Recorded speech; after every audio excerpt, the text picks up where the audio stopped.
Hi guys, Todd here again with RV Adventures, and we're on another adventure here, short adventure with Pixie. We just emptied the trash, took the trash out, and she likes to come with me in the little car for little car rides. She's out here somewhere. You'll see her. Anyway, I figure I'd give you an update where we are. So far, we are still here, full-time RVing it in this RV resort.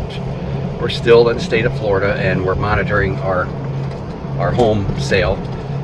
We're still getting regular showings. It's been on the market for a couple weeks, and you know, only one offer so far that we counter offered, and then you know, they kind of lowballed us, and so they decided to move on and keep looking.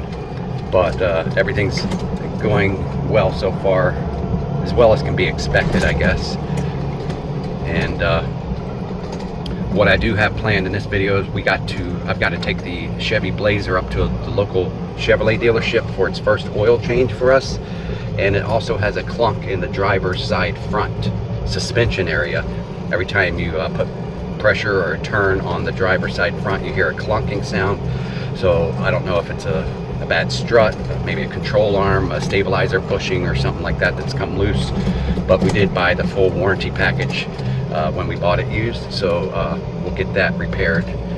Hopefully it's not something that I did installing the flat toe package, which I don't think it is. Flat toe package is connected directly to your frame, and this seems like it's making sound with something moving in the suspension on the left side.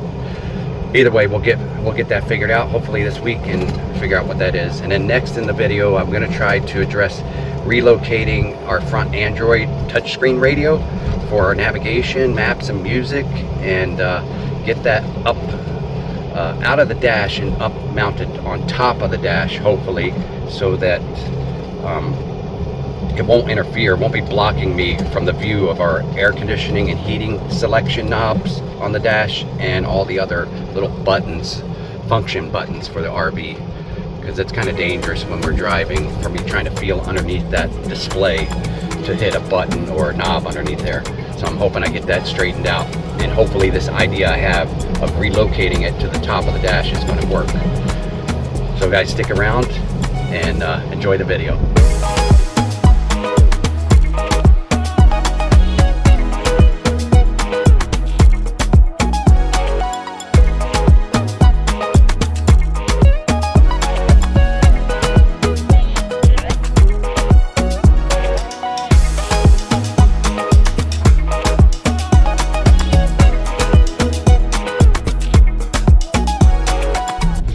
Guys, headed to the Chevrolet dealership to get our service work done. Hopefully everything goes well, and hopefully they find that clunk in the driver's front end and get that resolved. That would be nice. We'll see. And here we go, the Chevrolet dealership right up here.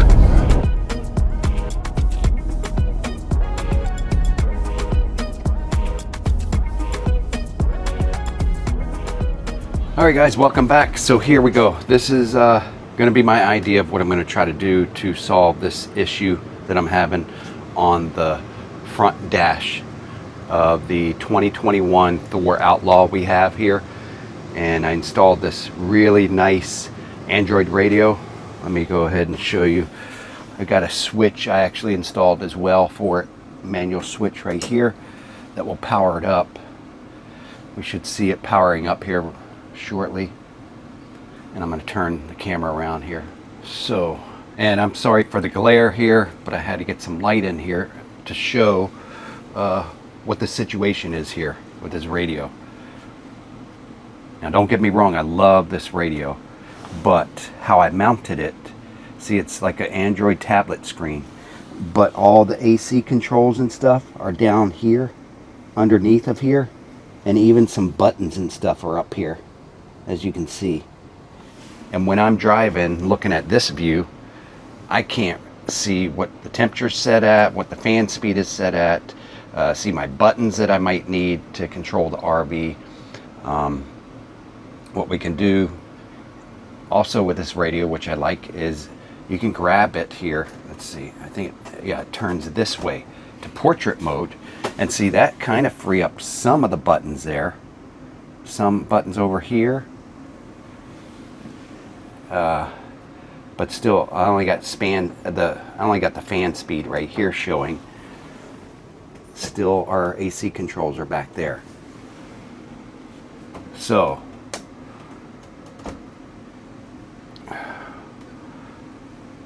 what I want to do, I want to get some before footage so I can see how it was mounted, how I did mount it. And we do have some of the front radio head sticking out here, which is how it's supposed to be. That's how it was built with the radio. So it gives you about, I don't know, 1/2 inch to 3/4 of an inch there. So if I mount it up here, see, I got this thing right here. You can mount this underneath your dash. You know, this is a universal radio mount, or on top. And my idea is on top here. And I want to mount it something like this. Here, let me get it out of the package so we can tell a little bit more. Okay.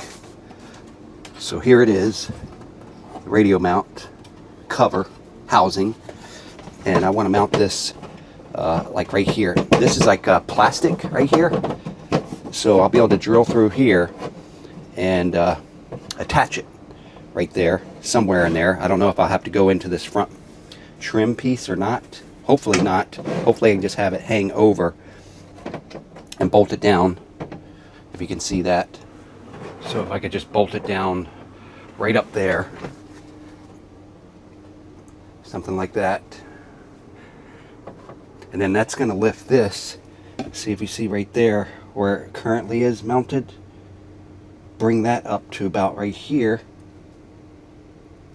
and that should bring the bottom of the screen up to probably this level, which will clear the AC controls, the climate control controls.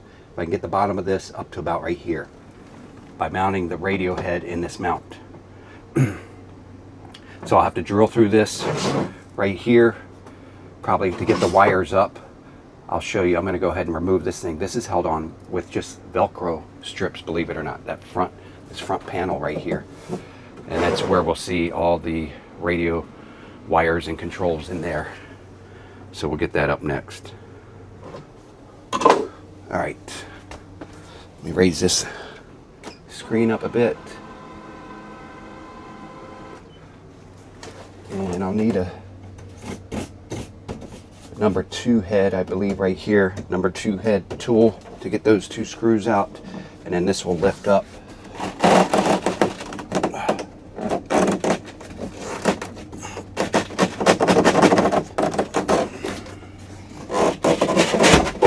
Oh, there we go.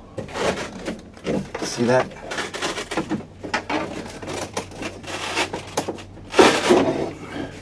Just like that. Now, if I could tuck this up in there, that'll work. That way I don't have to take this sensor out right here. But here's all my wiring for power and speakers right up here. As you can see right in here. So, and I need to get my vacuum. I've got some crumbs and some dog fur in here, and you know, I like a clean environment when I start a project, and I like to clean up when I'm finished. So let me go ahead and get this all cleaned up first, and then we'll see if we can pop the radio out. You see what I got here for this radio housing is this single DIN radio mount bracket, and that fits right in here nicely. And then we got these tabs that you can bend over right here to kind of hold it in place. So that'll work out well, because I've already got one of these in the dash, one of these things in the dash. So I could just keep that in there and use this new one and put it in right like that. So I think I'm going to cut the power to the radio now and see if I can pull it out. I don't think it takes any special clips or anything. I think if I just pull on it with both hands, it'll come straight out. So let's take a look here. Let me cut the power first. And pull it. Yep. Yeah. So, and I've got all these wires here. Look at this. all these wires I got to keep straight on that radio there. So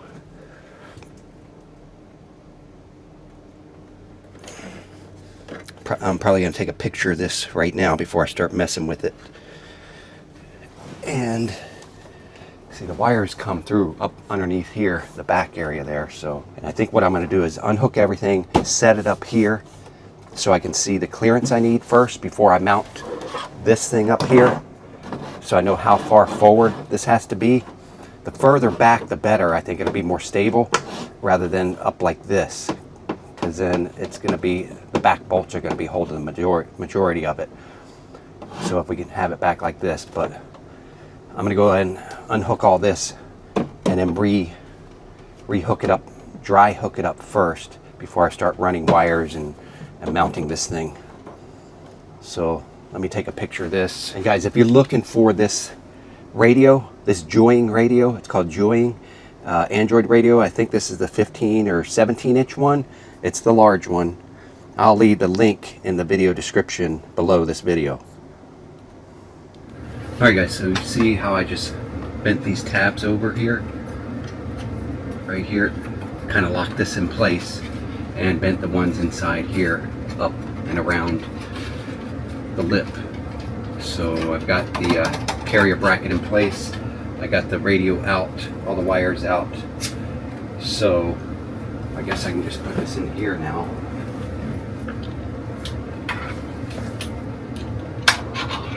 Push these wires through.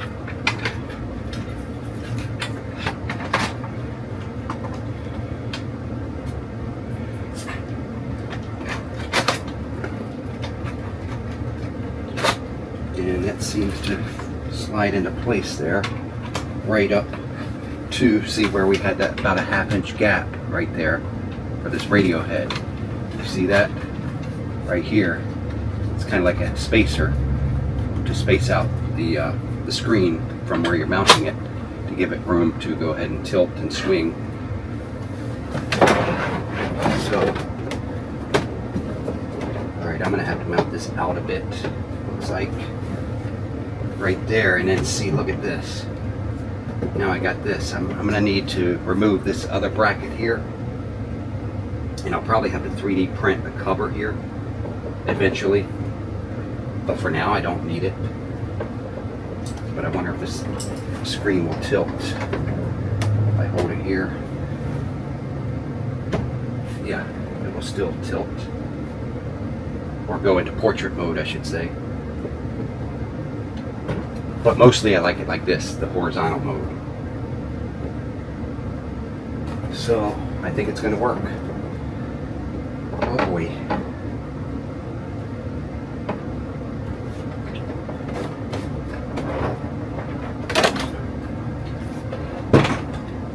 So now it's about marking and drilling the holes up here, and I need a bigger one for the wires to come up. So once I do this, I mean, there's no going back. I'm probably not going to be able to find this trim panel to purchase anywhere else, I wouldn't think. But I need this to work. I want it to work because I want to comfortably be able to operate these controls down here and be able to see them visually from sitting in my driver's seat here. So no matter what, I'm going to make it work. I just want to make sure the holes are in the right spots, which, as long as it's anywhere under that housing where the radio is going to be, should be fine. I mean, I guess I could run the wires out through here, the old radio opening. No, that's not going to work. I won't have enough clearance. It's definitely going to have to come up from underneath in the back somewhere right here. So let me get that solved and I'll be back. Alright guys, so here's my plan. I've got everything marked out here. Let me turn you around here so I can show you. I've got hole here, hole here, hole here, and a hole here. And then where that cross mark is, that's going to be a large hole where all the wire access, all that wire is going to run up underneath and in through the housing, underneath the housing here. And I'm going to utilize these two holes. I've already removed the screw heads out. And my plan is, I got these hole saw bits right here. So I'll get a pretty good, decent size one to do on my cross mark here, that wire access hole.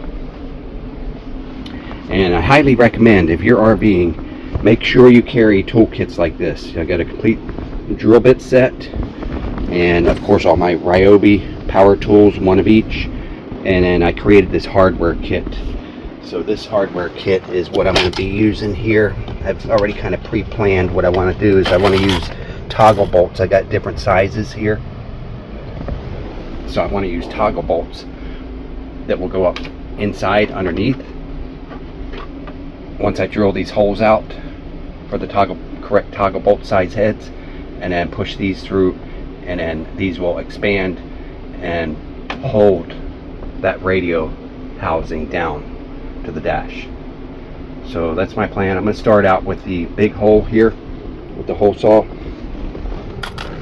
and I felt up underneath here, and there's like a big piece of plywood that runs like this way here, but this way right here is just thin plastic up underneath here. The plywood starts about right here. I don't know if you can see it in there. See that plywood?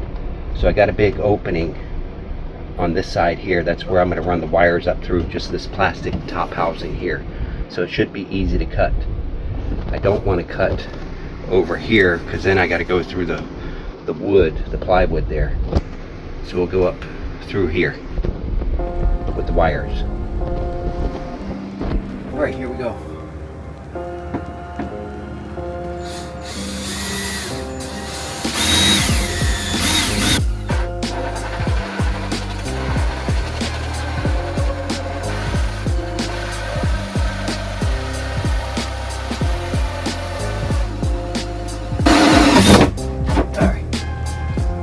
Down there at the last minute because I don't want to go crashing through.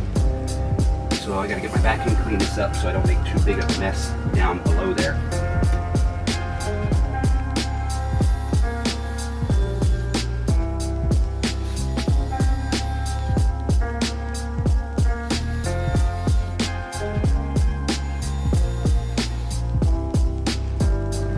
Now, I know you're saying, hey Todd, toggle bolts aren't going to fit down through there, and I know.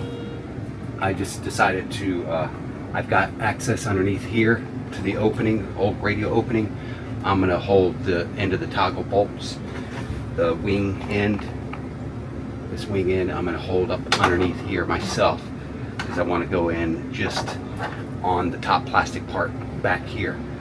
And these holes right here, this is going to go through plastic. I'm just going to use a regular I guess wood screw that'll hold that solid in there, and this is going to go through this top plastic, and that plywood is underneath there. So I'm going to get a long wood screw.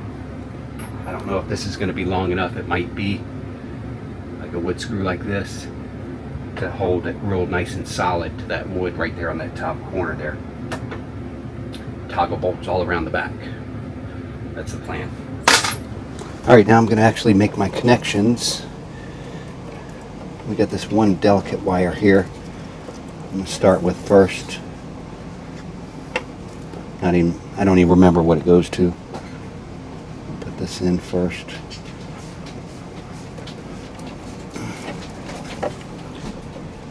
Okay, that one's taped. Okay, we're going to go ahead and do our screw connections here next for our antennas.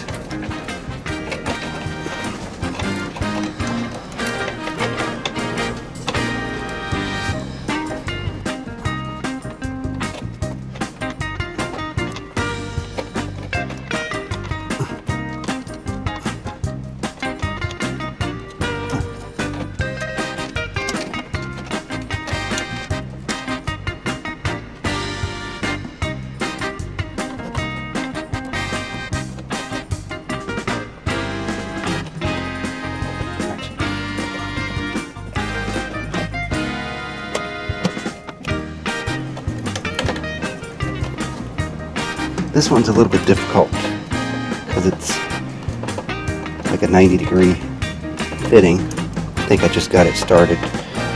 Yeah. There's one somewhere. Here's.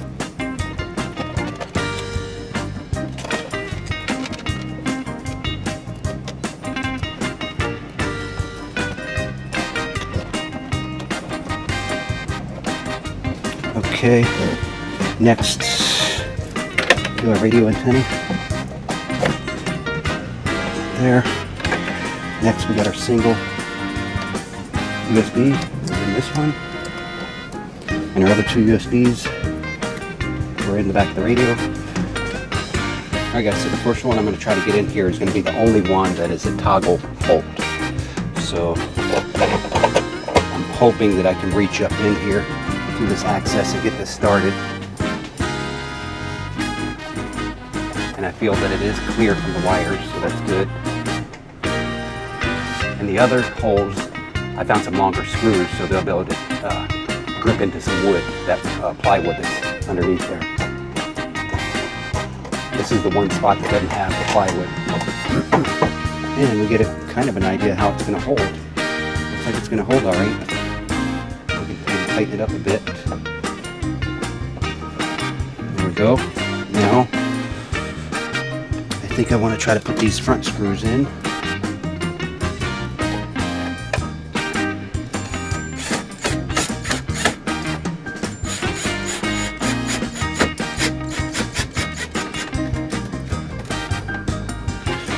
And let me get one of these other back ones in.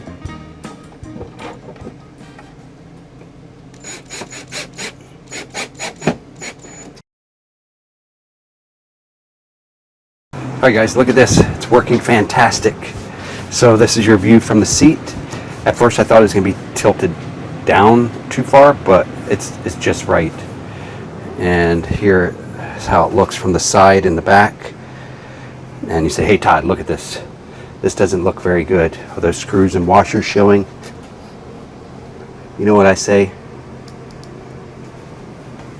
I don't care, because I'm function over fashion, and this has got lots of function right here. So we'll take a closer look. I'm gonna make sure everything's working on here real quick. We go home. There's all the apps we had. And let's just see, for instance, this, what is this? Camera system. Oops. There we go. Oh yeah, that's our security cam system. That's all working. Still got internet at the house that's on the market, so you can see all the cameras there. This functions well. If I want to switch devices, go to Outlaw cams, start live view. There's our Outlaw cams, 3 of them anyway. I guess I don't have the garage one added. Let's see if it lets me. It's not showing it right here. I'm not going to fool with that right now, but we do have our 2 left and right front cameras and the camera right behind me right here. There's somebody going by there on a golf cart. Okay, let's get out of here. Go home here. Now, what else do we have on here? Okay, we got our tune in. That's working. Our music. See, Amazon Music. See, I love this system. It's got the all your apps built in, just like your smartphone or tablet. Of course, I'd have to sign in here. We're not going to do that now. But it looks like everything's working. And now look, I've got access. All the air conditioning controls, I can view them before I was reaching up underneath the radio screen and guessing which one was the middle knob and feeling around which one's the speed. Now I can see everything. I can see all the buttons I have access to right here, and I just have to get a piece of plastic to make a blank cover right here for this old radio opening, and that'll be just like factory again.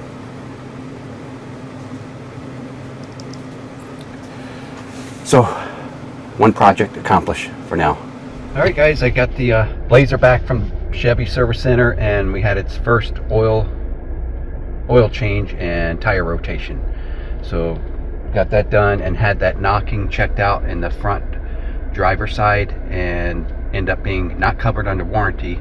I had a full base warranty on it, extended warranty, but they said it's not covered because somebody had the transmission out and dropped the subframe and left some bolts loose on the says spindle bolts loose to the strut on the left side.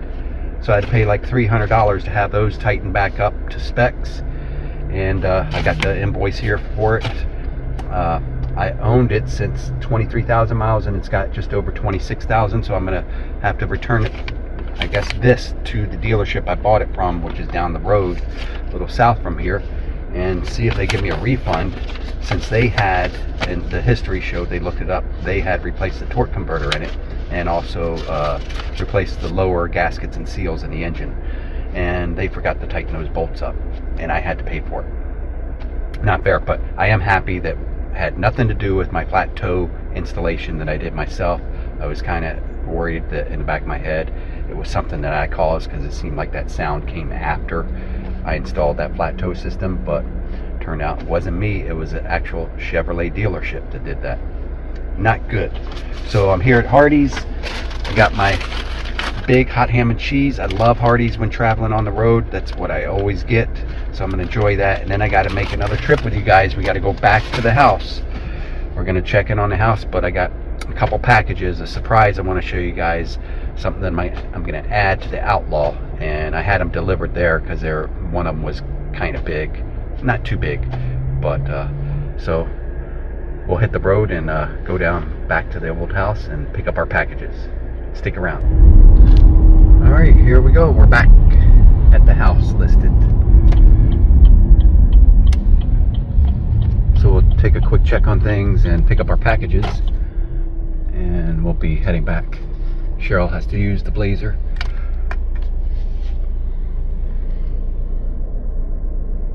House is looking good.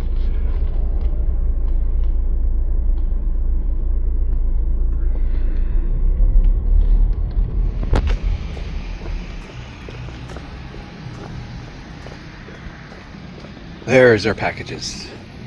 Oh, a little bit smaller than I expected, but yep. I'll let you guys see what this is when we unpack it back at the RV. Let's get it loaded up. How's everything looking? Pool's looking good. I had to get a pool guy in here because it was sucking air, but I see the waterfall is going strong. Everything's operational. Here's another thing I want to share with you guys in this episode here. If you have the ATLAS door locks on your RV, they're on most larger RVs. Ours is a Thor Outlaw 2021 model, and it did have the ATLAS locks. I purchased these from ATLAS, and I do have an Amazon link below if you'd like to research these for yourself. But I just want to show you, I want to share with you how convenient these are. I've got two doors these are on, our front one and our rear door back there. They do come complete with a remote control unit that I have, and what's cool is if you've got two doors and two latches on one RV, you can program two different locks on this. So I've got the upper ones right here for the front, and the lower ones lock and unlock for the rear on the bottom here of this remote. I want to show you how it locks first. You've got a lock right here that you can use, this lock button right here at the bottom of your keypad. It's nice that it's got a keypad. Also, you've got a big lock button on your remote control, this big button right here. If I press this, oh, well, this is not a lock.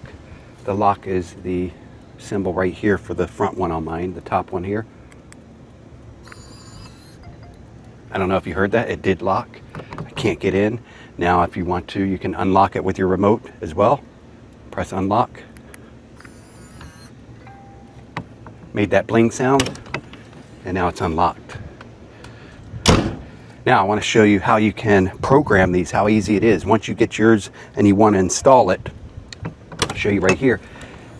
It's just a matter of 3 screws, 1, 2, 3.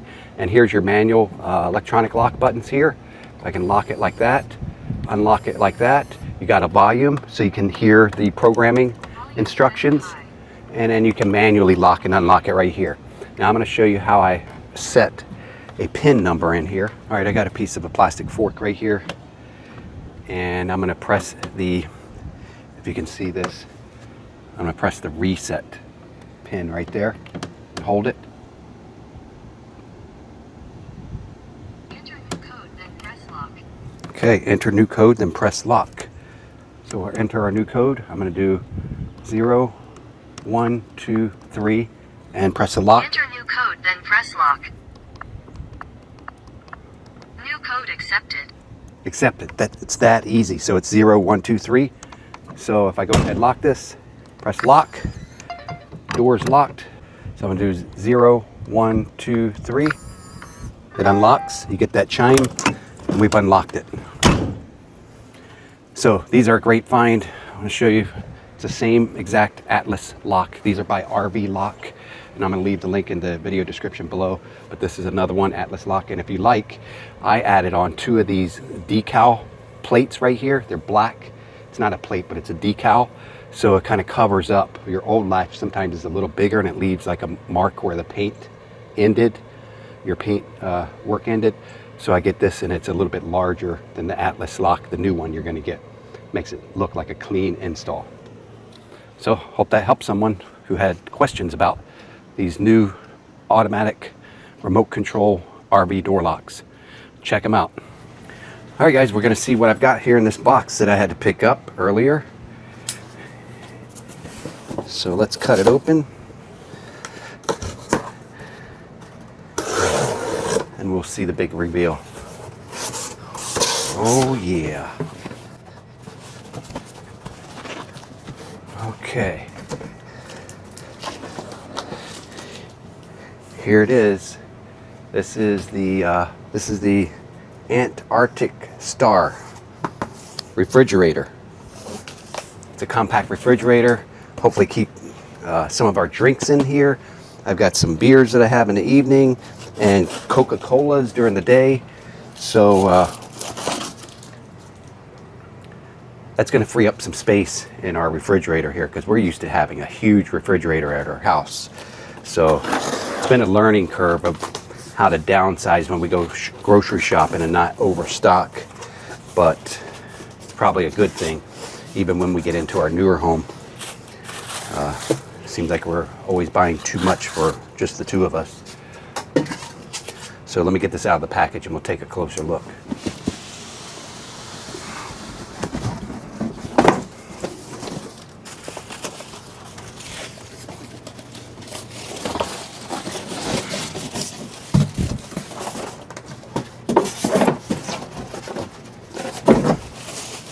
Okay, here we go. Oh yeah. Got a little shelf in there.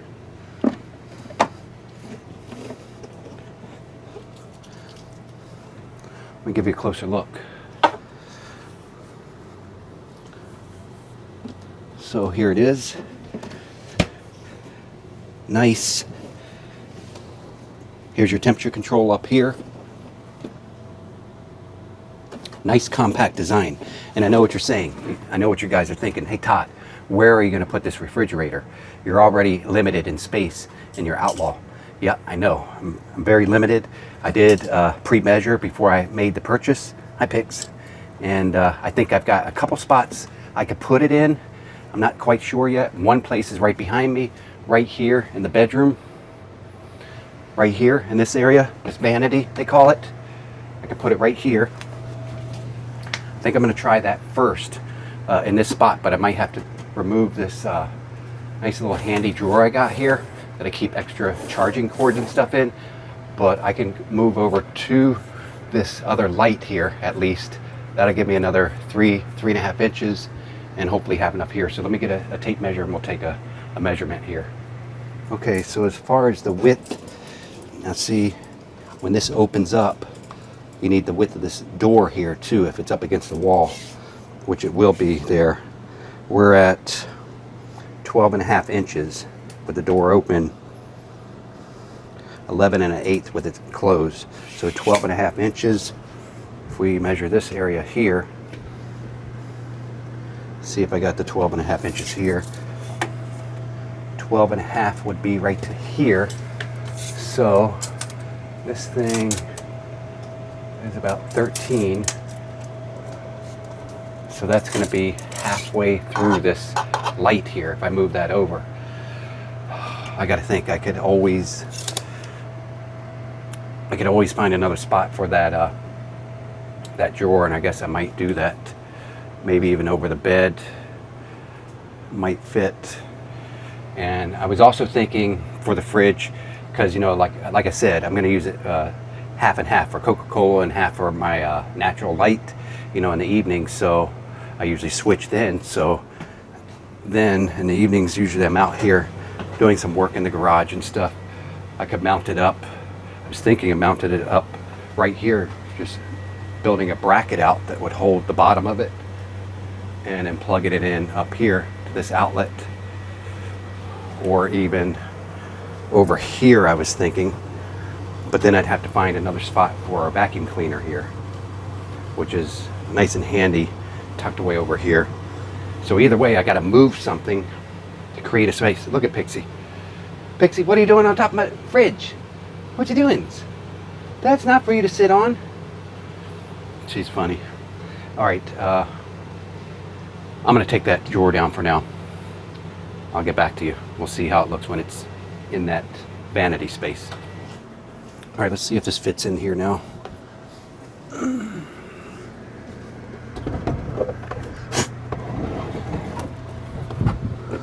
All right, that light lens is sitting right on top there, but I squeezed it in. Let's see.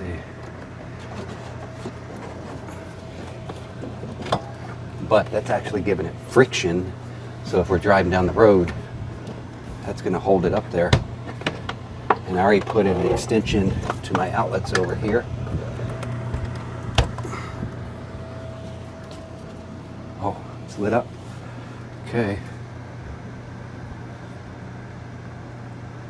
All right, it goes down. Lowest is 40 degrees, which should be cold enough once it gets up to speed.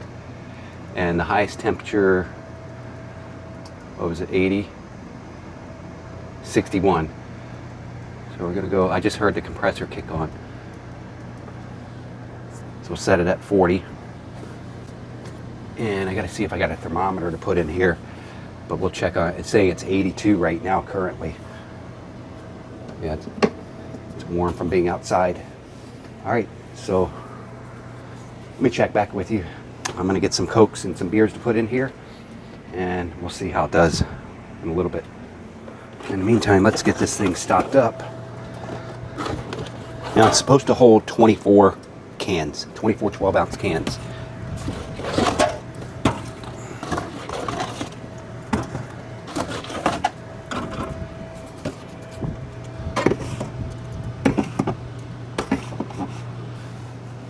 So I'm going to kind of spread these out since this thing is not that cold yet. Oh, we're down to 81 degrees in 5 minutes. Hey guys, we're back. It's working. Check this out. I'm going to open it up. It's at 40 degrees now. That's the actual temperature when you look at it, when you open it up. See the frost on the glass and stuff. There's frost in here. And oh, nice cold. Oh no, I grabbed the wrong one. This one. Beer time. Oh, solid cold. Man, this is nice having a nice little beverage fridge right here. See the frost on the inside of the glass? It's working really well. So I'm happy with the purchase. I think I'm going to peel these stickers off and stuff. Well, some of them anyway, because they're a little bit tacky, obnoxious looking right here on the sides and stuff. But yeah, I think it's going to work out. Guys, thank you for tuning in to another one of my videos, and I'll see you on the next one.